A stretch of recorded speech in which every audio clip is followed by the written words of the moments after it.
I come to you today with a warning. The world that we all know will soon be over, covered in fires by coming solar flares.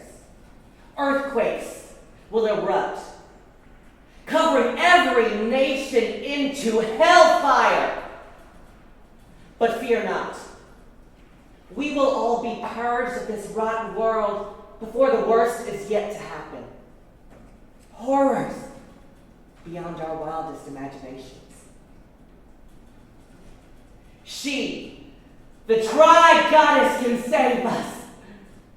So fear not. I bring you hope.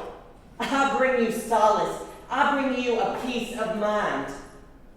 She holds a space for us. She can guide us into the light.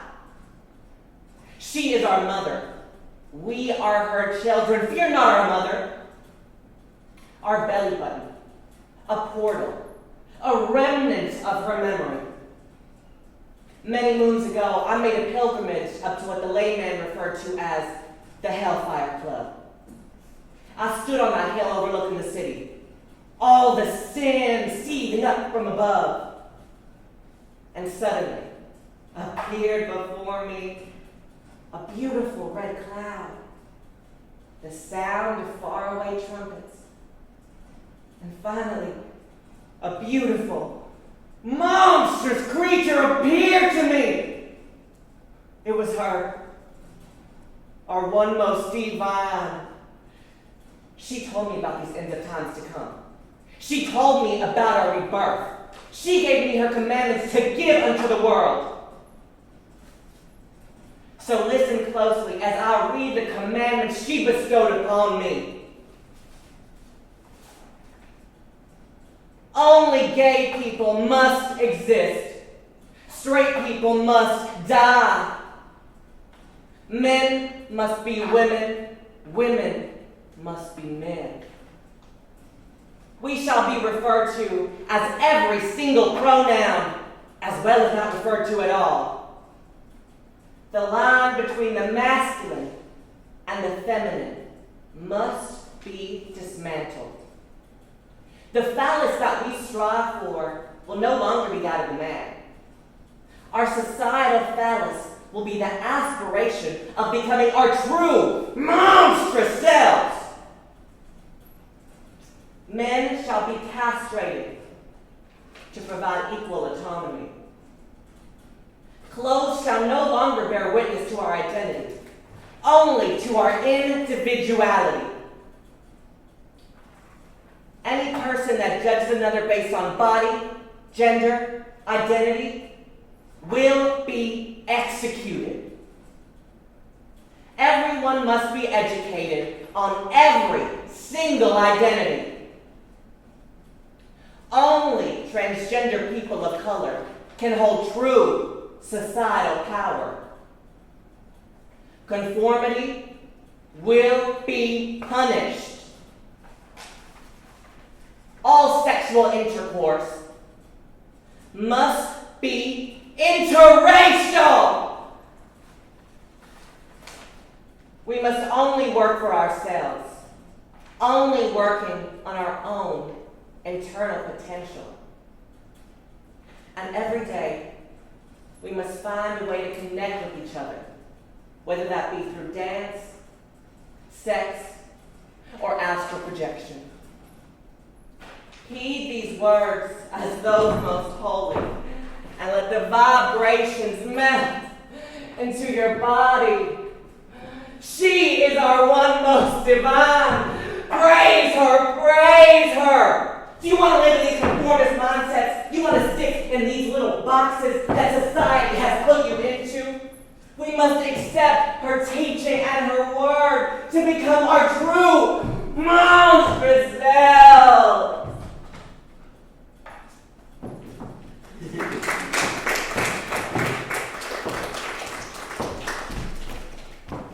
Hey. Welcome to my artist talk with Basic Space. Can you guys hear me all right? I'll get the megaphone out again. So my name is Patel. A little bit about me. I'm originally from LA, and I moved to Dublin here for college about 2018, so about 5 years ago. I went to TU Dublin. I studied fine art, and I have a background in theater and film. Right now, I'm a freelance artist working mostly in film, theater, performance, and just the arts in general. Last year, my degree work, Eggshells, won the RDS Visual Art Award, and I recently had a solo exhibition called Monsters of the Apocalypse, where this piece was from, with Pallas Projects back in April. My work has shown in the Complex, Butler Gallery, and the Glucksman. What I make work about. Basically, my work is about my experience as a trans femme of color.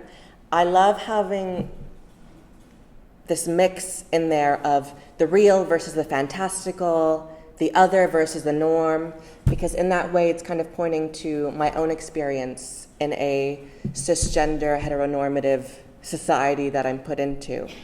So I like having this absurdist, humorous take on my experiences, because I feel like humor is the best way for me to connect with an audience, to educate, or, just talking on such intense subjects. I want to be able to have that lightheartedness within it. My influences, so I'll name a few here. Anya Phillips, I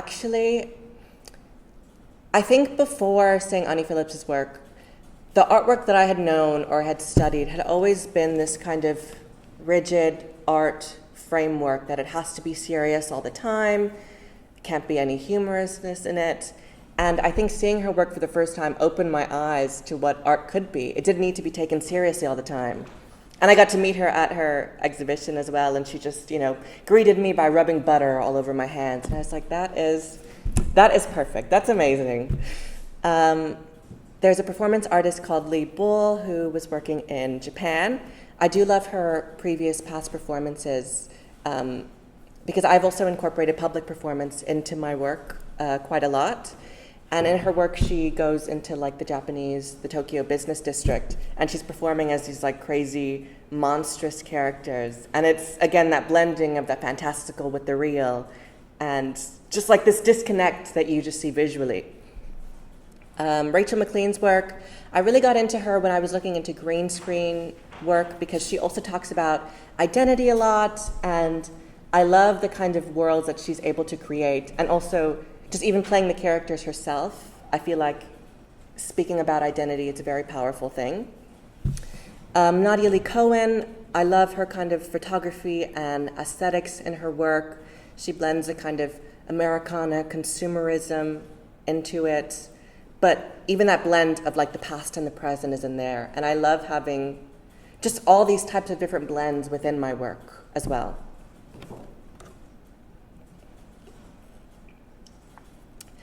How I usually make work. So actually I go on my little notes app and I write down anything that interests me, that I think about. And they kind of just start as little thought bubbles, but sometimes they'll just mesh together and I get a great vision of it. And I'll just get these visions and I'll just go off of that. So I just blend those elements together that I wrote about. And of course I go into the researching, and I do a lot of storyboarding and mood boarding, and just character design for a lot of my characters in my work. So I started artwork in my high school time. I definitely did not find my sort of niche there, and I was kind of just bound to paintings and ceramics. So you can see I was doing a lot of collage stuff as well. But again, I didn't really have that kind of passion in it, or I didn't find what I wanted to talk about until I finally got into college. And what I loved about TU Dublin was that I was able to explore so many different mediums that I had just not thought about before. Of course, I had done performance and film before, but I never even knew that you could blend those into art. I thought they were very distinct things.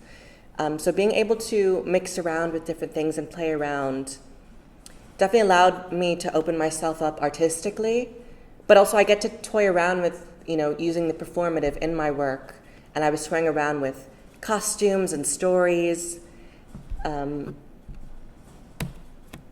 And during COVID, I think I had kind of gone into performance a little bit before then, but it was during COVID that I was getting into the videoing of performance and the cinematic that can kind of blend between them. So here I did a performance in the park in Dublin, I can't remember its name, but I did a performance there, and I was blending this video into kind of cinematic aesthetics and using this mirror as a symbol of reflection. And it kind of finally led me down. So this is my third year work, and you can kind of see the costumes and stuff that comes into play that I used in my degree work, Eggshells. But you see, I was still missing something here. I still didn't have this sort of storyline, or I didn't have this cohesion that I was kind of missing before. I mean, I had the beautiful outfits and the color, but it was just kind of missing that extra layer, I think. So for my degree work, it was called Eggshells, and it was a short film. And it was my response to a hate crime that I experienced where I was egged and verbally abused. And I knew that I wanted to do some sort of public performance. The first one that I did for this or a draft that I did for this was I egged myself doing a dance on the street where I was egged. And I hadn't before thought that I wanted to use the egg as a symbol throughout it, but after seeing it back, I realized that it was such a powerful symbol of reclamation by egging yourself, by taking that power back. So I decided to stick with all these characters using the egg in their own kind of context. So it kind of ranges from my emotions starting with grief to denial to internalized and externalized anger to kind of an abstract bubble where I was living with the whole situation, and to finally acceptance. And so these characters act in a way regarding that, or acting in a way that their certain archetype that they play would respond to power. So the first one kind of starts off with the Marie Antoinette character, and she gets egged, and it builds up in this intensity of anger to a housewife killing her husband and then eating an egg that she cooked for him. To finally my last character lays an egg, and kind of showing this cyclical nature of it, but also this internal potential of growth that I think I was aching for, or that I was hoping to get out of this, which I feel like I did. I feel like it was my processing of emotions through this film. So I got a lot into public performance with this. So I was doing stuff on Grafton Street and various other places. And it was definitely very scary, but I think visually it's exactly what I wanted, because you're seeing that connection, the disconnection between me and the public, and how they interact with each other, how they were viewing me even. You can kind of see that through the camera perspective. So I'll show a little clip here.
So that kind of character was a take on like a burlesque Marilyn Monroe kind of character.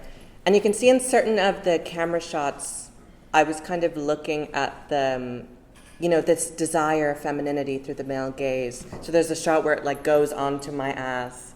And it's like very reminiscent of, a lot of films that Marilyn Monroe's in, where it was just like, just looking at her ass or looking at her through the male gaze. And even the kind of like pan up from the legs that you kind of get. And again, it was like the symbol of taking your power back by egging this man character in front of you. And I think an important part of this film as well was the idea of dance and being out in public for the majority of it. Because I did have a lot of fear after this hate crime of going outside, of being afraid for who I really was. And I feel like a lot of queer expression is put, people are only able to show their queer expression in the nighttime, only in certain places, in certain clubs. And by doing these performances outside, I was able to break out of that and just live and do as I wanted and pleased, which is just how it should be. Hello, everyone, and thank you so much for joining me. My name is Tom, and I live in the beautiful Dublin, Ireland. It's going to be a great day. Come join me. So today, we'll be looking about growing our own things. Let's take a look at our community garden. As you can see, I've already put in our egg seed for today. So now we water.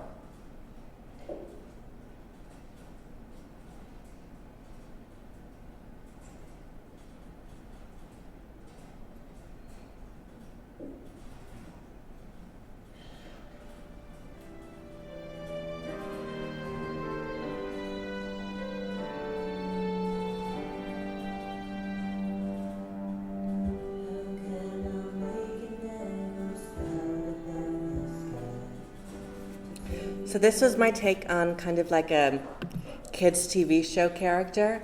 And I was using the green screen here to show, this was my second character in a bit, to show this kind of sense of denial and a complete break from reality that I was experiencing. So I was going through this kind of like kids' character, like, breaking the fourth wall that was kind of in there. And I sing a little song for the kids.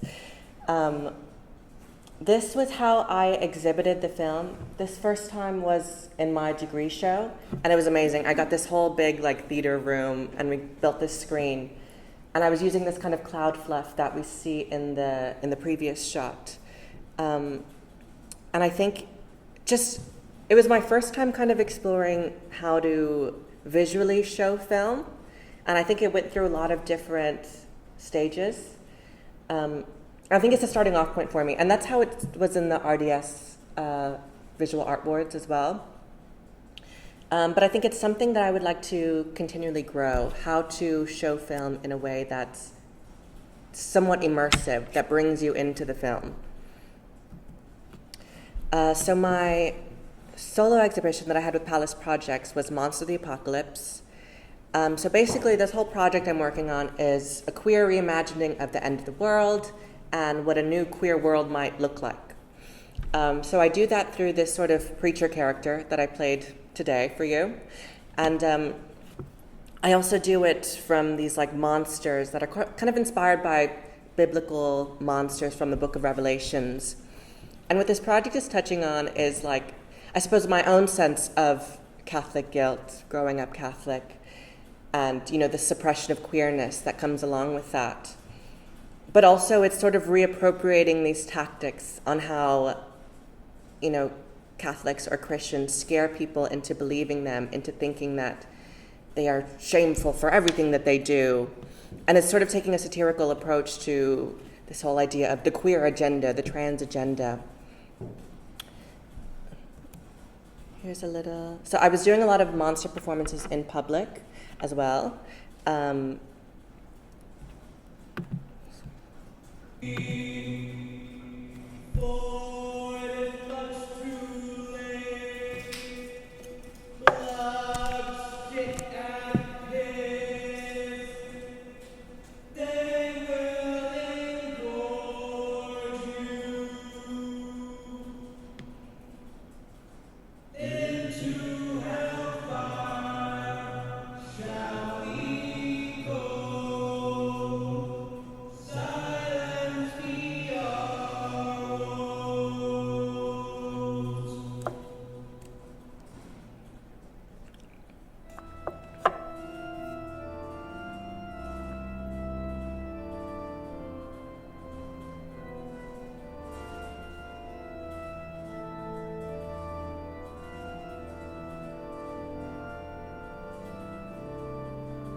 So the idea of the monsters is a very interesting one because when you look back at history and how monsters kind of came to be, we can go back to the Middle Ages and we see European explorers going to India and Persia and writing about these, different kinds of people, but they wouldn't really say if they were real or mythical. So they would write about these people, being out in the sun the whole day and sheltering, using their large feet to shelter them from the sun. But it was actually just like people practicing yoga. So when they got brought back to Europe, they would write about these big monsters with large feet and textured skin. So we can see that there was so much racism that was inherent in the first understandings of monsters. And during the Middle Ages, people would use, or religious pastors would use these monsters as, this is our societal downfall. Because you guys are all sinful, these monsters are coming about. They're going to take over. These monsters are being born. And some of the monsters, like there's a monster of Ravenna, where there's just a mix of, male, woman, half animal, horns, and each of these kind of symbols related to something. To the prideful nature of human, the sodomy, the etc. And what I kind of wanted to describe with my monsters is that I kind of want this blurring of identity, that it'd be okay to not stick into your boxes. It's okay to exist without those boundaries. So these monsters and this call for our monstrous selves is our internal potential to allow ourselves out of conformity. So the monster could be a site of exploration and, identity exploration rather than one of fear.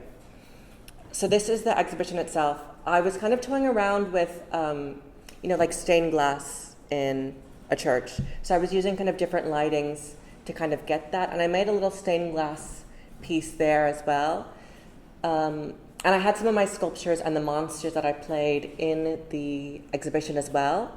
And so when I had the opening night, I did this performance, and then I also got into this big monster costume that's in the center there. And my film was playing in that room, and I just had documentation of my performances on the walls. So the new film that I just finished, actually, or a few months ago, is called Daisy, Prophet of the Apocalypse. And it's still the same project that I'm working on, but it's a mockumentary that's following this sort of preacher character as she gets a kind of cult following, as she indoctrinates people into her world. And it's a funny piece of work, if I do say so myself. And it's also nice that we get this kind of, because I have been doing street performances as this preacher character on O'Connell Street and Dame Street, which I get in the film.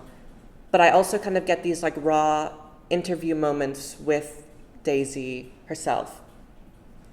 And it's kind of nice because the film itself, it's kind of a blend of like the mockumentary humor kind of style, but also bits of horror and performance art in there. So it's a nice blend of everything. Also, it's my first time working with like a budget, which I had from the RDS Visual Art Award. And it was nice. It was nice working with the budget for the first time. Because my first film, Eggshells, like we, just didn't have anything. It was interesting though, because I think the films are very different. Like I think Eggshells has more of the DIY kind of aesthetic. And for this film, I wanted to get more into the cinematic as well as experimental. So I feel like with the budget, I was able to get better equipment and, hire people to help around and even hire a cast as well. So it was lovely, just a lot of work. Oh God. Yes, okay. Here's a little clip. We must prepare for our awakening. We must prepare for our rebirth. You must feel your mother inside you. For in order to be reborn, we must die. She's like a prophetess. She's a warrior. She's my beacon.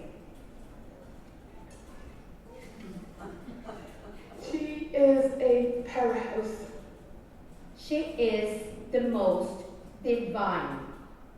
She's like my aspiration for like everything.